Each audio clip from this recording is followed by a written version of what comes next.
Hello नमस्ते भैया, कैसे हैं आप सब। स्वागत है आपका SB coaching science class 12th में। आज सिंधु घाटी थी वैदिक सभ्यता का चौथा क्लास है। आज ऋग वैदिक काल को पूरी तरह से ख़त्म कर देंगे। ऋग वेद काल में जितना हम बताए थे उससे जो भी चीज़ बचा हुआ है आज जो है उसको पूरी तरह से क्लियर कर देंगे। ठीक है। और जो हम बताए थे थी ऋग्वेद में, ऋग वैदिक काल में वेद ब्राह्मण आर्य के बारे में जो बताए थे तो वो सब आप लोग याद तो किए होंगे। तो चलिए हम आपसे कुछ पूछना चाहते हैं ऋग्वेदिक काल में। तो ये बताइए कि जो एशिया माइनर का जो अभिलेख है वो कहाँ पे है। एशिया माइनर का अभिलेख कहाँ पे है? वो तुर्की में है। कहाँ पे है? तुर्की में है। वो उसका साक्ष्य, उसका जो समय काल जो है कितना बताया जा रहा है? 1400 बीसी पूर्व। कितना बताया जा रहा है? 1400 बीसी पूर्व। एशिया माइनर का जो अभिलेख है उसमें जो आर्य के बारे में पता चलता है तो उसमें वहाँ बताइए वहाँ पे कौन दो सरदार यानी कबीलों का दो सरदार रहता था। तो कौन था दो कबीला? एक था हितनी और एक था मितनी। तो हितनी कबीला का सरदार कौन था? सुबालिवा था। और मितनी का कौन था? मितऊ आजा था। मितनी का कौन था? मितऊ आजा था। तो वो दोनों जो है कभी कभी आपस में युद्ध करते थे यानी झगड़ा करते थे। तो झगड़ा को ख़त्म करने के लिए वो लोग क्या करते थे? कसम खाते थे। जिस तरह से हम लोग आज कसम खाते हैं तो वही भी वो लोग कसम खाते थे। तो 4 देवता का कसम खाता था। इसमें से कौन सा देवता है? एक है इंद्र, मित्र, वरुण और नसत्य। जो नसत्य देवता किसका देवता कहते हैं? नसत्य को। औषधि का देवता क्या है? नसत्य को कहता है औषधि का देवता। ठीक। तो ये सब तो आपको बता दिए थे। और एक वो कस्सी का अभिलेख है और कस्सी का अभिलेख में भी हम आपको बताए थे जो वहाँ पे भी मतलब ईरान में स्थित है कस्सी का अभिलेख और ईरान में मिला था। 1600 बीसी पूर्व का शासनकाल है। तो ये सब तो हम चर्चा कर चुके थे आप लोग के पास। तो आज आइए वेद, ऋग्वेद के बारे में भी पढ़े थे, सामवेद, यजुर्वेद और गंधर्व वेद अथर्ववेद के बारे में पढ़े थे। अब जो बचा हुआ है ब्राह्मण ग्रंथ भी पढ़े थे हमको, ब्राह्मण ग्रंथ भी सबका हम बता दिए थे। अब जो बचा है उपनिषद बचा है। ठीक है। तो उपनिषद जो है वो उपनिषद हम उत्तर वैदिक काल में पढ़ेंगे। कहाँ पढ़ेंगे? उत्तर वैदिक काल में। ऋग वैदिक काल में हमें अधिकतर जो है ऋग्वेद के बारे में ही पढ़ना पड़ता है क्योंकि ये ऋग वैदिक काल इसलिए कहता है क्योंकि इसमें जो है आर्य जो है ऋग्वेद में जो है आर्यों की चर्चा सबसे ज़्यादा किया गया है। किस हिसाब से रहते थे, उसका सामाजिक जीवन क्या था, धार्मिक क्या था, वहाँ पे मतलब उसका व्यवसाय क्या था, युद्ध जो करते थे राजा को क्या कहा जाता था, पवित्र देवता कौन था, अधिक बार किस देवता की चर्चा है, किस देवता को क्या कहा जाता था। तो वो सब जो है आज हम पढ़ेंगे। किस महिला का उल्लेख है? यदि ये पूछिए एग्जाम में कि ऋग्वेदिक काल में ऋग्वेद में किन शिक्षित महिलाओं का उल्लेख था, तो जो शिक्षित महिला थी उसका क्या कौन कौन था, तो वो उसके बारे में आज पढ़ेंगे, डिटेल से पढ़ेंगे अच्छा से। ठीक है, आइए क्लास को स्टार्ट करते हैं।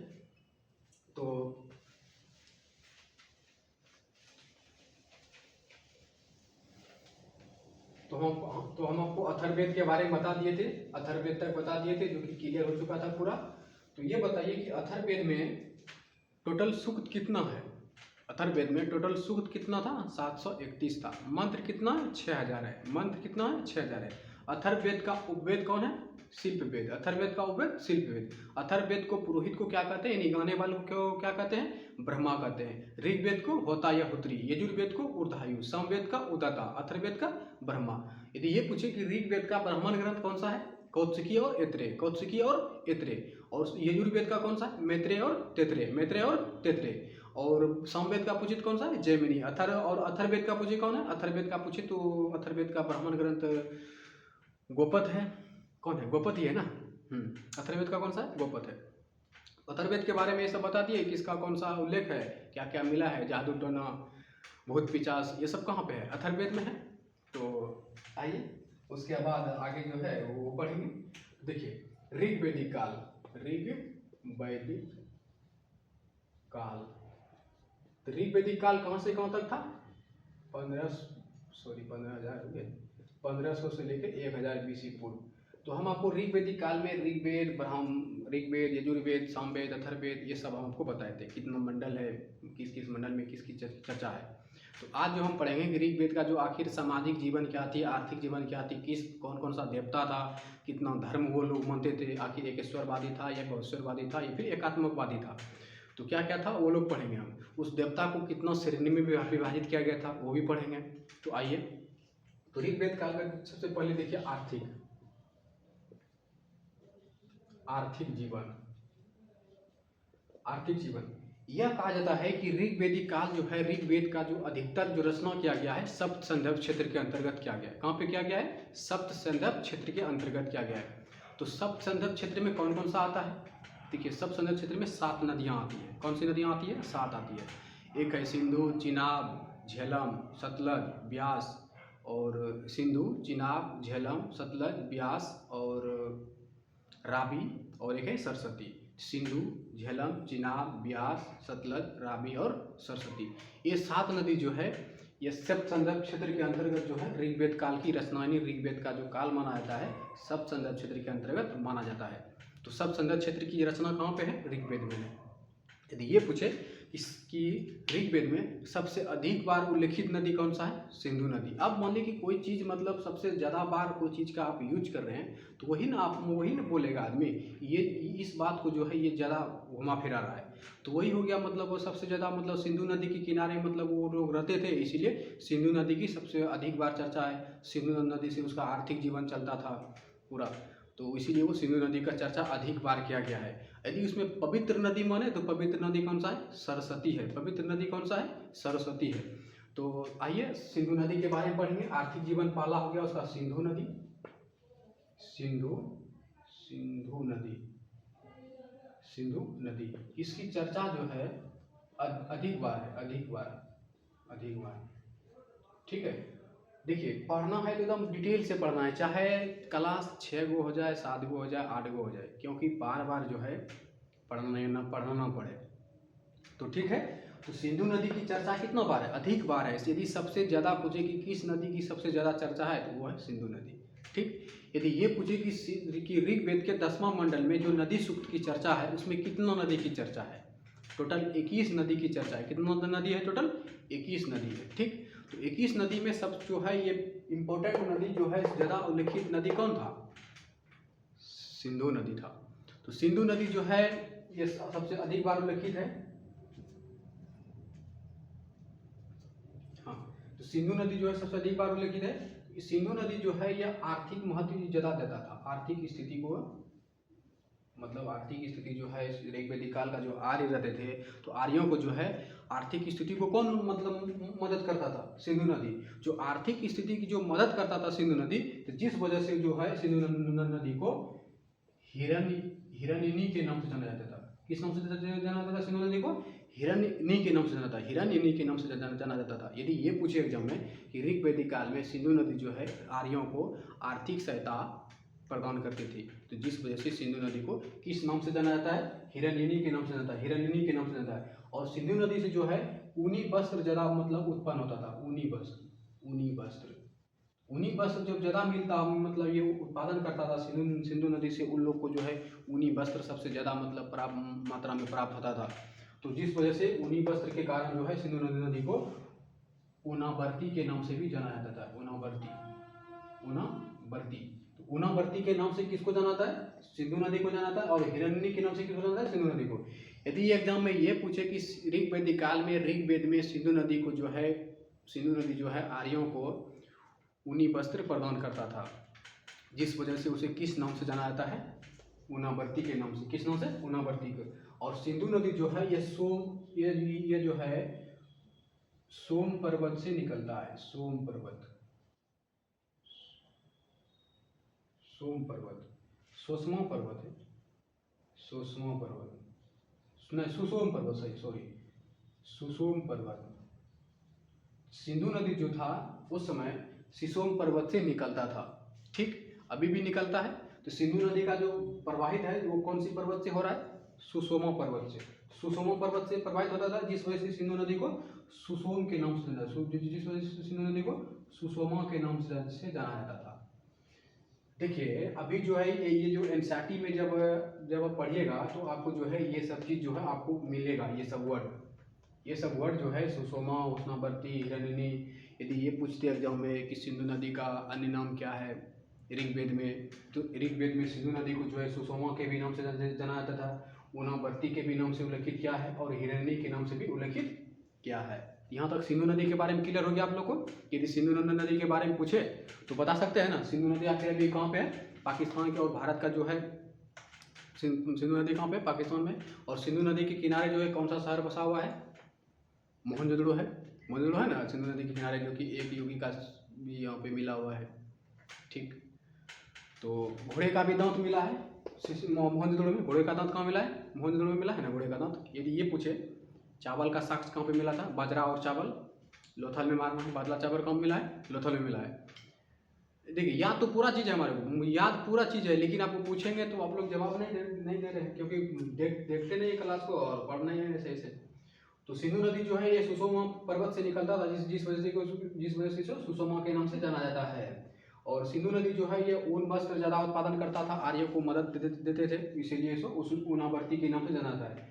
सिंधु नदी जो है आर्यों को जो है आर्थिक स्थिति में सबसे ज़्यादा मतलब सता करता था। यदि अभी के ज़माने में मान लीजिए यदि किसी का आर्थिक स्थिति खराब है, डाउन है, दयनीय है, तो यदि कोई इसका हेल्प कर रहा है तो उसको क्या नाम दीजिएगा आप बताइए आप। तो वो जो है आर्थिक स्थिति का जो लाभ मिलता था, जो सहायता देता था, उसको क्या बोलते थे, हिरण्यनी के नाम देते थे। उसको क्या बोलते थे, हिरण्यनी। अब उसके बाद ये सिंधु नदी हो गया। सरस्वती नदी आप देखिए, दूसरा है सरस्वती नदी, ये इम्पोर्टेंट नदी है, सरस्वती नदी। तो सरस्वती नदी जो है ये भी जो है ऋग्वेद में उल्लेखित है, जो कि ये एक महत्वपूर्ण नदी है, इम्पोर्टेंट नदी है। ठीक है, तो सरस्वती नदी जो है पवित्र नदी माना जाता है ऋग्वेद में। तो सरस्वती नदी को पवित्र नदी इसलिए माना जाता है क्योंकि सरस्वती नदी जो है ये देवी तमा, माते तमा और देवी तमा, माते तमा, नामे तमा, इस सब के नाम से इसको सरस्वती नदी को जानता था। देवी तमा, माते तमा, नदी तमा। ये तमा क्यों लगा है पता है, तमा इसलिए लगा है कि सिंधु नदी जो है आर्य जो है सरस्वती नदी जो है आर्य ने सरस्वती नदी को जानते थे, लेकिन ये जो है सरस्वती नदी को वो लोग जानते थे लेकिन पता नहीं था उन लोग को। ठीक है, तो सरस्वती नदी जो है कहीं पे मतलब दिखती थी तो कभी कहीं पे नहीं दिखती थी, इसलिए जो है सरस्वती नदी को नदी तमा, माते तमा और देवी तमा के नाम से जाना था, जो कि सबसे पवित्र नदी। आप देखिए यदि कोई जो है आपसे कम बात कर रहा है, मतलब रिस्पेक्ट मतलब बराबर मिल रहा है, तो वो क्या हो जाएगा, इम्पोर्टेंट है ना। तो ये देवी तमा, माते तमा, नदी तमा, ये कहाँ पे है, ऋग्वेद काल में इसका उल्लेखित है। अब ये यहाँ तो क्लियर हो गया, सिंधु नदी और सरस्वती नदी। सब संदर्भ क्षेत्र भी बता दिया, आपको बताए थे ना, सिंधु, सरस्वती, रावी, ब्यास, सतलज, चिनाब, झेलम, ये सब संदर्भ क्षेत्र है। अब देखिए यदि ये पूछे कि भारत के बाहर जो है अफगानिस्तान में पश्चिमी मतलब ऋग्वेदिक काल का पश्चिमी बिंदु क्या है, अफगानिस्तान है, और उत्तरी बिंदु क्या है, तुर्कमेनिस्तान है, और दक्षिणी बिंदु अरावली है, और पश्चिमी बिंदु पश्चिमी हिमालय। यहाँ पश्चिमी हिमालय तक ही ऋग्वेदिक काल मतलब फैला हुआ था। पूर्वी हिमालय के बारे में आर्यों को पता नहीं था, इसीलिए पश्चिमी हिमालय उसका पश्चिमी बिंदु माना था, पश्चिमी हिमालय। ठीक है, तो नहीं पूर्वी हाँ ठीक है। तो अब उसके बाद देखिए जो अफगानिस्तान में जो उसका जो पश्चिमी बिंदु है, अफगानिस्तान में जो पश्चिमी बिंदु है आर्यों ऋग्वेदिक काल का, तो वहाँ पे जो आर्य जो है वहाँ पे जो है 4 नदी बहती थी। अफगानिस्तान में कितना नदी बहता था, 4 नदी बहता था। एक था कुभा, एक था किरमू, एक था सुबस्तु, एक था गोमती। तो कुभा, किरमू, सुबस्ती और गोमती। तो कुभा, किरमू, सुबस्ती और गोमती, यहाँ तो क्लियर हो गया आप लोग को। मिटा दें इसको, मिटा देते हैं।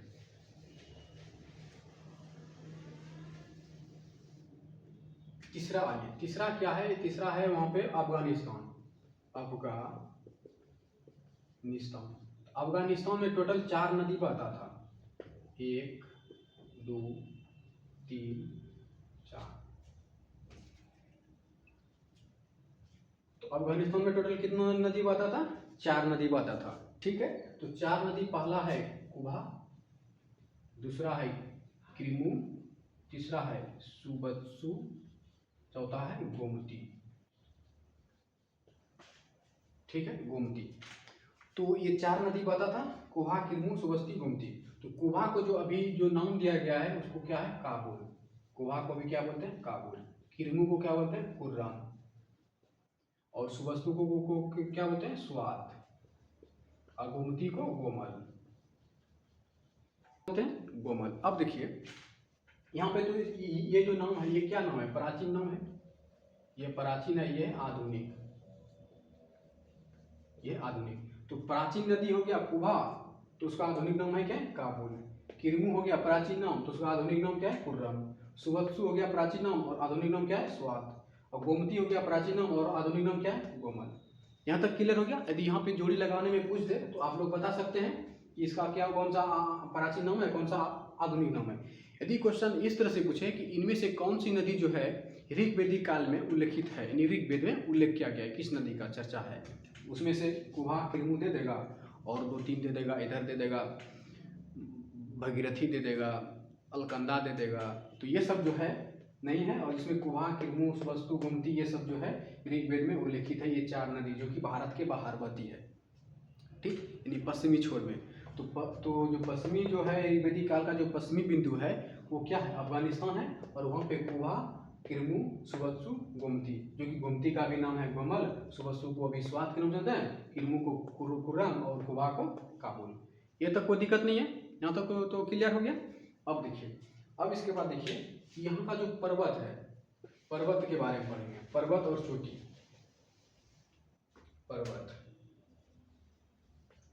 पर्वत और चोटी ऋग्वेदिक काल में आखिर जो उसका जो भौगोलिक स्थिति था, ये हम आपको भौगोलिक स्थिति बता रहे हैं। नदी जो बताए वो भौगोलिक स्थिति बताए, ठीक है। तो आर्थिक स्थिति भी बता दिया, भौगोलिक स्थिति देखिए। तो जो वहाँ पे जो था उसका जो पर्वत जो बोलते थे कि ऋग्वेदिक काल का जो पर्वत था वो पश्चिमी हिमालय और सुसोम पर्वत, ठीक। यदि पर्वत में पूछे पश्चिमी हिमालय और सुसोम पर्वत, क्योंकि पश्चिमी हिमालय इसका पूर्वी बिंदु है, पूर्वी बिंदु क्या है, पश्चिमी हिमालय है। और ये सुसोम पर्वत से क्योंकि सिंधु नदी निकलता था, सिंधु नदी निकलता था ना सुसोमा पर्वत से, इसलिए इसको सुसोमा के नाम से ही सुसोम पर्वत हो गया इसका। यदि चोटी पूछे तो चोटी है मतलब भुजबंध है, भुजबंध, अर्जिक और सरनावृत और है शिलामत, हाँ शिलामत। तो ये जो 4 चोटी है, ये 4 चोटी जो उल्लेखित किया गया है ऋग्वेद में। क्वेश्चन देखिए डिटेल से पूछता है और डिटेल से आपको पढ़ना पड़ेगा, गहराई में जाके आपको पढ़ना पड़ेगा। चाहे तैयारी एक बार कीजिए, खुल के कीजिए, गहराई में डिटेल से पढ़िए। ये ना कि ऊपर ऊपर पढ़ दें, ऋग्वेद के 4 प्राचीन वेद है, अथर्ववेद है, नवीन वेद, इस तरह से क्वेश्चन पूछने का जमाना चला गया। तो ये जो है भुजबंध है, आर्जिक है और सनावृत है और शिलामत है। ये जो 4 जो चोटी था, ये 4 चोटी का उल्लेख कहाँ पे है, किस वेद में है, ऋग्वेद में। यदि ये पूछ दे कि भुजबंध चोटी का उल्लेख इनमें से किस वेद में किया गया है, कौन सा है, ऋग्वेद है। कौन सा है, ऋग्वेद। ऋग्वेद में भुजबंध, अर्जिक और सनावृत और शिलामत, भुजबंध, अर्निक और शिलामत, भुजबंध, अर्निक, शिलामत और क्या है, सनावृत है। तो ये 4 चोटी हो गया, इसका पर्वत भी हो गया। यदि ये पूछे कि ऋग्वेदिक काल में जो आर्य रहते थे उसको पश्चिमी हिमालय के बारे में जानकारी था या पूर्वी हिमालय के बारे में, तो पश्चिमी हिमालय के बारे में उसको जानकारी था, पूर्वी हिमालय के बारे में जानकारी नहीं था। क्योंकि पश्चिमी हिमालय की जो जानकारी था ना, तो पश्चिमी हिमालय को आर्य जो करते थे, आर्य ने पश्चिमी हिमालय को क्या कहते थे, आर्य ने उसको कहते थे हिमवंत, जो कि पश्चिमी हिमालय, अभी आप मान लीजिए हमारे इधर जम्मू कश्मीर का एरिया है, तो पश्चिमी हिमालय के अंतर्गत आएगा ना जम्मू कश्मीर में, तो वो तो उसको क्या बोलते हैं, हिमवंत के नाम से बोलते थे। ये जो है, ये जो इम्पोर्टेंट जो फैक्ट है, ये एनसीईआरटी में लिखा हुआ है कि आर्य जो है पश्चिमी हिमालय को किस नाम से पुकारते थे। तो आर्य जो है पश्चिमी हिमालय को क्या बोलते थे, हिमवंत बोलते थे। क्या बोलते थे, हिमवंत बोलते थे। तो यहाँ तक तो क्लियर हो गया। चोटी भी बता दिए, भुजबंध, आर्जिक, सनावृत, शिलामत, भुजबंध, आर्जिक, सनावृत और शिलामत। और पश्चिमी हिमालय के बारे में जानकारी था, लेकिन पूर्वी हिमालय जो था, पूर्वी हिमालय के बारे में उसको जानकारी नहीं था, ठीक है। तो ऋग्वेदिक काल में आर्यों को जो है पूर्वी हिमालय के बारे में जानकारी नहीं था, बल्कि पश्चिमी हिमालय के बारे में जानकारी था। उसका पाकिस्तान में आदि क्या बोलते उसको, अफगानिस्तान, तुर्कमेनिस्तान, अरावली और पश्चिमी हिमालय यहाँ तक फैला हुआ था। तो यहाँ तक खूब क्लियर हो गया, ठीक है। तो यहाँ तो अब बता दिया आपको, चोटी बता दिए, पर्वत बता दिए, और अफगानिस्तान में जो नदी बहता था और सिंधु नदी को क्या क्या बोलते थे वो लोग, तो वो भी बता दिए। अब आगे आइए, आगे देखना है उसका सामाजिक जीवन। आगे क्या है, सामाजिक जीवन,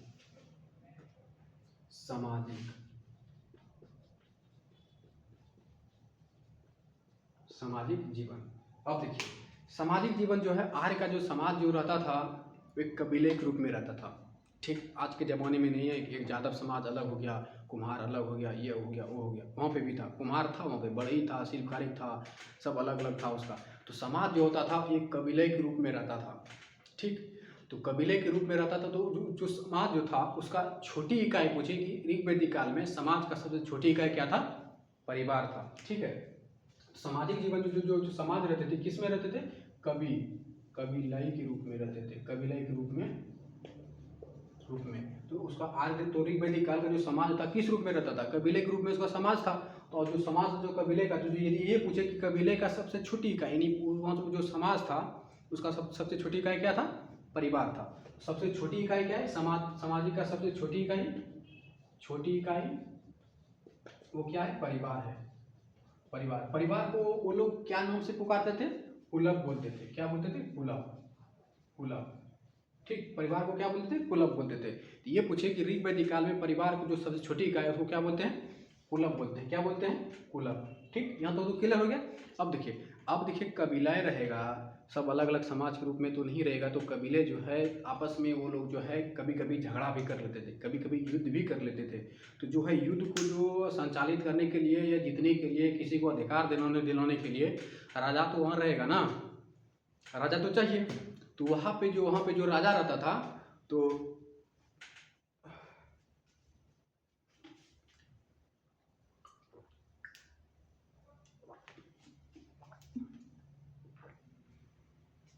हाँ, तो वहाँ पे जो राजा रहता था तो राजा जो है युद्ध को मतलब नियंत्रित करते थे, जीतते थे, अधिकार दिलाते थे सबको।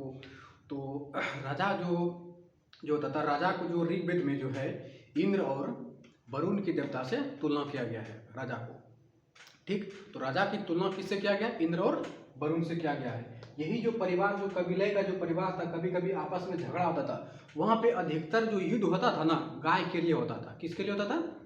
गाय के लिए होता था। क्योंकि गाय यदि किसी का चोरी हो गया तो उसी के लिए जो है गाय की खोज में जो है वो लोग जो है कभी कभी आपस में लड़ लेते थे, झगड़ लेते थे। तो गाय की मतलब रक्षा करने के लिए युद्ध भी होता था, जिसे गविष्टि बोलते थे। गाय की रक्षा के लिए क्या बोलते थे? गविष्टि। गाय शब्द का उल्लेख किया है कहाँ पे है? ऋग्वेद में, कि मतलब गाय की रक्षा के लिए क्या क्या क्या किया जाता है? गविष्टि किया जाता था। तो युद्ध जो होता था, तो युद्ध को जो है नियंत्रित करने के लिए राजा होता था। और राजा को जो है ऋग्वेद में राष्ट्र की संज्ञा दिया गया है। किसकी संज्ञा दिया गया है? राष्ट्र की संज्ञा दिया गया है ऋग्वेद में राजा को। ठीक है, तो यहाँ तो क्लियर हो गया। अब देखिए, राजा जो था वहाँ पे राजा ने जब युद्ध करता था तो नियमित सेना नहीं रखता था। ठीक है, ये भी एग्जाम में कभी कभी पूछा है कि राजा जो है पूछ देगा कि राजा जो है ऋग्वेदिक काल में जो गायों की रक्षा के लिए जो युद्ध किया जाता था तो वो नियमित सेना रखती थी। नियमित सेना वो लोग नहीं रखता था। वो लोग जो है, उन लोग को लोहा का ज्ञान नहीं था, लोहा का वो लोग उसके बारे में पता नहीं था।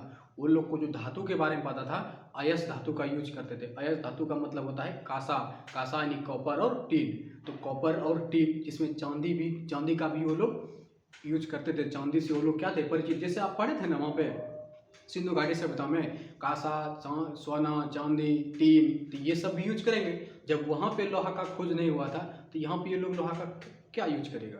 तो इसीलिए ऋग्वेदिक काल में भी लोहा का प्रमाण नहीं मिला है। यदि ये पूछे कि ऋग्वेदिक काल में वो लोग जो हल का जो यूज करते थे, जो हल बनाते होंगे, तो वो लोहा का हल था, वो लोहा का हल नहीं है।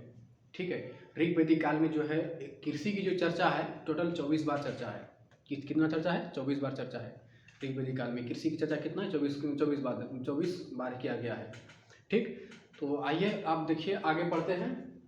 तो यहाँ पे हम बता ही दिए कि जो